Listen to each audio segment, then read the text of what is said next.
राधे राधे, जय श्री राधे। मैं जो भी कहने जा रही हूँ यह मेरे परम गुरु जी के अनमोल वचन हैं। मैं उन्हीं के वचन आप सब के साथ दोहरा रही हूँ। गुरु जी कहते हैं, भीतर जो अभाव है उससे भागे नहीं, भागने वाला कहीं भी नहीं पहुँचता है। उस अभाव में प्रवेश करें। भागने के लिए अभाव से बाहर जाना होता है और प्रवेश के लिए भीतर जाना पड़ता है अभाव के।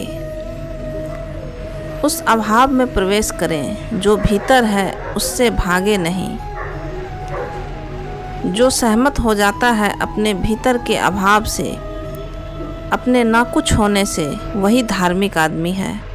उसके अतिरिक्त कोई भी धार्मिक नहीं है। जो अपने ना कुछ होने से सहमत है, सच्चा धार्मिक वही है। एक फ़कीर हुए चीन में, लाओ त्से। अनेक लोगों ने उस समय वहाँ के राजा से कहा कि यह आदमी बहुत ही असाधारण है, इसमें बहुत ही खास बात है। लोगों की बात सुनकर राजा भी प्रभावित हो गया और जब अनेकों लोगों ने कहा तो राजा भी उससे मिलना चाहा। बहुत से लोगों ने कहा तो राजा उनसे मिलने के लिए चला गया। जब वह मिला तो राजा बहुत हैरान हो गया। उस समय लाओ त्से गड्ढा खोद रहे थे झोपड़े के बाहर। साधारण आदमी थे, बिल्कुल साधारण, कोई असाधारण बात न थी उनमें। राजा ने अपने मित्रों से कहा, यह आदमी तो बिल्कुल ही साधारण मालूम होता है। यह तो कुछ असाधारण बिल्कुल नहीं दिखाई पड़ता। ना तो इसके सिर के आसपास कोई प्रकाश का गोला घेरा है, ना ही इसमें कुछ अवतारों वाली बात है। उसने कहा, यह तो बिल्कुल ही साधारण दिखता है, सीधा साधा सा किसान दिखता है। ना इसकी वेशभूषा में कुछ विशेषता है, ना इसके शरीर में कुछ खास बात दिखाई देती। यह बात क्या है? तुम कहाँ ले आए मुझे? यह बातचीत भी बड़ी साधारण सी करता है। राजा ने कहा,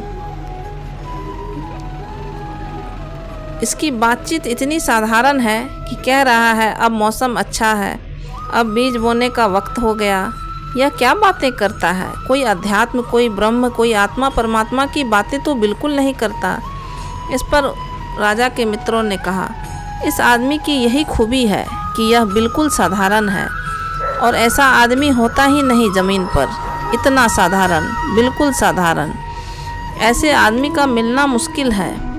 इसकी यही असाधारणता है कि यह बिल्कुल साधारण आदमी है। साधारण से साधारण आदमी भी साधारण नहीं होता, लेकिन यह आदमी बिल्कुल ही साधारण है, इसमें कुछ भी विशेषता नहीं।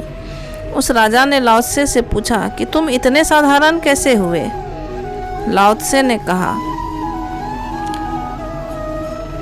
लाओ त्से जवाब देता इससे पहले राजा ने कहा, इतना साधारण तो कोई नहीं हो सकता।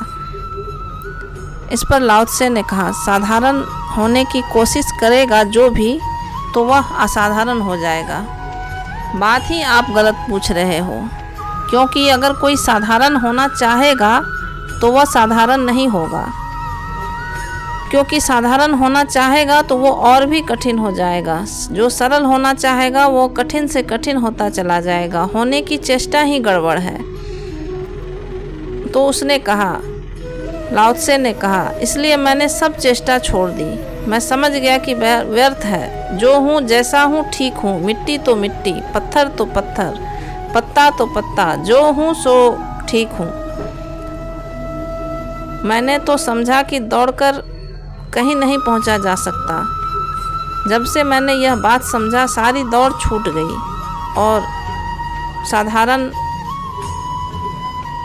होना आसान हो गया और असाधारण होने की व्यर्थता भी मुझे दिखाई दी। बस बात यहीं ख़त्म हो गई। तो राजा ने कहा, कैसे घटी यह घटना? इस पर लाओ त्से ने कहा, मैं एक जंगल गया था, कुछ मित्र भी थे मेरे साथ। वहाँ जाकर मैंने देखा अनेक पेड़ काटे जा रहे हैं। मजदूर लगे हैं, पेड़ काटे जा रहे हैं। बड़े सीधे सीधे पेड़, आकाश को छूने वाले, बड़े मोटे, बहुत लंबे, सब पेड़ काटे जा रहे हैं। एक पेड़ बहुत बड़ा था, इतना बड़ा कि उसके नीचे 1000 बैलगाड़ियाँ ठहर सकती थी। उसकी छाया भी बड़ी घनी थी। तो मैंने उस वहाँ के बढ़ई से पूछा कि इस पेड़ को क्यों नहीं काटा जा रहा? जब यहाँ की सारी पेड़ काट दी गई तो इस पेड़ को क्यों छोड़ दिया? इस पर वहाँ के मजदूर ने कहा कि यह पेड़ बिल्कुल साधारण है, यह किसी मतलब का ही नहीं है, यह बिल्कुल यूजलेस है। ना तो इसके पत्ते जानवर खाते हैं, आदमी तो दूर की बात, इसकी लकड़ियाँ भी सब ऐसी टेढ़ी मेढ़ी है कि इसका कोई फर्नीचर भी नहीं बनता, कोई द्वार दरवाजे भी नहीं बन सकते इसकी लकड़ियों के। यह ऐसा बेकार पेड़ है कि इसे जलाओ तो इतना धुआं निकलता है, धुआं ही धुआं भर जाता है। यह बिल्कुल ही बेकार, बिल्कुल ही साधारण पेड़ है। इसको कोई नहीं काटता क्योंकि इसका कोई यूज नहीं है। तो यह बड़ा होता जाता है और इसका कोई यूज नहीं होता। और ये पेड़ जो सीधे हैं, जो आकाश को छूने की कोशिश करते हैं, हम इनको काटते हैं क्योंकि इनके खंभे बनते हैं, इनसे फर्नीचर भी अच्छे बनते हैं। तो लाओ त्से ने कहा, बस उसी दिन मैं समझ गया कि अगर बढ़ना है तो साधारण हो जाओ, नहीं तो काटे जाओगे। अगर कुछ होना है तो ना कुछ हो जाओ, तुम्हें लोग भूल जाएंगे और तुम बढ़ते चले जाओगे और तुम्हारे भीतर कुछ अलग सा होगा और तुम्हारे नीचे हजारों लोगों को छाया मिल सकेगी। उस व्यर्थ के झाड़ के नीचे जिसका कोई उपयोग नहीं है, हजारों लोग छाया पाते हैं।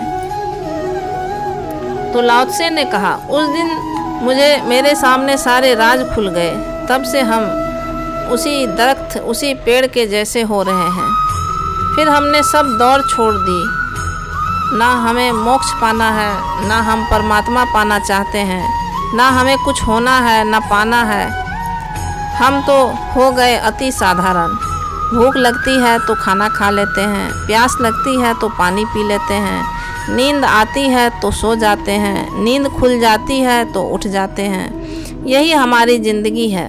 अब हमें और कुछ पाना नहीं, कुछ और करना नहीं। कोई हमारे भीतर चाह नहीं कि हम यह हो जाए, वह हो जाए, ऐसी कोई इच्छा नहीं। और लाओ त्से ने कहा, जिस दिन हमने सारी व्यर्थ की दौड़ छोड़ दी, उस दिन से हम हैरान हो गए। जिसको पाने के लिए दौड़ रहे थे, यहाँ वहाँ भटक रहे थे, जिसको पाने की जी जान लगाई थी, वह सब हमारे ठहरते ही मिल गया। जहाँ हम ठहर गए वहीं मिल गया। जितना दौड़ रहे थे उतना खोते जा रहे थे, रुक गया तो सब पा लिया। जो दौड़ता है वह खो देता है, जो रुक जाता है वह सब पा लेता है। तो अगर सच में जीवन में कुछ होना है, कुछ पाना है, तो एक ही द्वार है, ना कुछ हो जाए, साधारण हो जाए, सारी दौड़ छोड़ दें, वहीं रुक जाएं। धन्यवाद।